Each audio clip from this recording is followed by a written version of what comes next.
সেটি হলো আমাদের অন্নপূর্ণা যোজনা। আপনারা জানেন যে কেন আমরা ফর্ম ছাপিয়ে ভেরিফিকেশন করে আমরা উপযুক্ত প্রাপকদেরকে চিহ্নিত করছি। কারণ বিগত সরকারের যে লক্ষ্মী ভান্ডার প্রকল্প, এই প্রকল্পে ব্যাপক দুর্নীতি হয়েছে। মুর্শিদাবাদ জেলার জঙ্গিপুর ব্লকে সেখানে প্রায় 4-4.5 হাজার পুরুষরা লক্ষ্মীর ভান্ডারের টাকা তুলে নিয়ে চলে গেছে। কৃষ্ণনগর 2 নম্বর ব্লকে নদিয়া জেলায় একটা অঞ্চলে 173 জন পুরুষ লক্ষ্মীর ভান্ডারের টাকা তুলেছে। আমাদের মঞ্চে ডিজিপি আছেন, তিনি তার পুলিশ সিআইডি তদন্ত করছে। একটা বড় র্যাকেট আমাদের মা বোন দিদিদের হকের অর্থ, সরকারি অর্থ লুট করেছে। তাই আমরা পরিচ্ছন্নতার সঙ্গে ফর্ম ফিল আপের মাধ্যমে আমরা আপনাদের দিতে চাই। আমরা দিতে চাই তাদের যারা সরকার বা সরকার পোষিত বা প্রাইভেট স্কুল যেখানে সরকার অনুমোদিত, সেই স্কুলে আপনাদের বাচ্চাদেরকে পড়াশোনা আপনারা করান।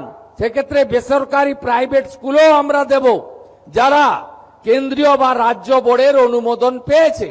কিন্তু আমরা এমন কোন জায়গায় দেব না যেখানে ধর্মীয় শিক্ষা দেওয়া হয়, যেখানে ভারত বিরোধী কথা শেখানো হয়।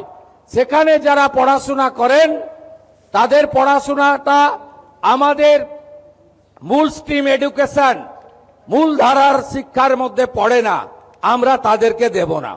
যারা ভারত সরকারের, রাজ্য সরকারের বিভিন্ন ভ্যাকসিনেশন কর্মসূচিতে অংশগ্রহণ করেন না, ভ্যাকসিনেশন যখন হয় বলে এই টিকা আমার বাচ্চাকে লাগাবো না, এটা জন্ম নিয়ন্ত্রণের টিকা, তাই আমরা তাদেরকেও দেব না।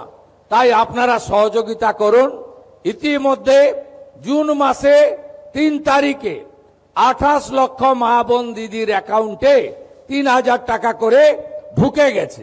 এখন অবধি 1,05,00,000 আমাদের মা বোন দিদি তারা এই অন্নপূর্ণা যোজনায় নাম নথিভুক্ত করেছেন। তাদের ভেরিফিকেশন কমপ্লিট করে আমরা পোর্টালে আপলোড করে দিয়েছি এবং এরা আগামী 1 জুলাই তারা এই জুন মাসের 3000 করে টাকা অ্যাকাউন্টেও পেয়ে যাবেন, ঢুকে যাবে। এতটুকু চিন্তা করবেন না। এখনো যারা বাকি আছেন জনকল্যাণ শিবিরে আপনারা ফর্ম ফিল আপ করুন, আধিকারিকরা সাহায্য করবে এবং আমরা প্রয়োজন হলে আমাদের বাড়ি বাড়ি গিয়ে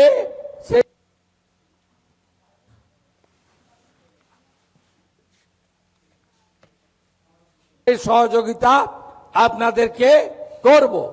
এর বাইরেও আগামী 22 তারিখে রাজ্য বাজেট আছে, সেখানে যুবকদের জন্য, সরকারি কর্মচারীদের জন্য, আমাদের শিক্ষিত চাকরি প্রার্থীদের জন্য আমাদের আরো অনেক কর্মসূচি আপনারা দেখতে পাবেন।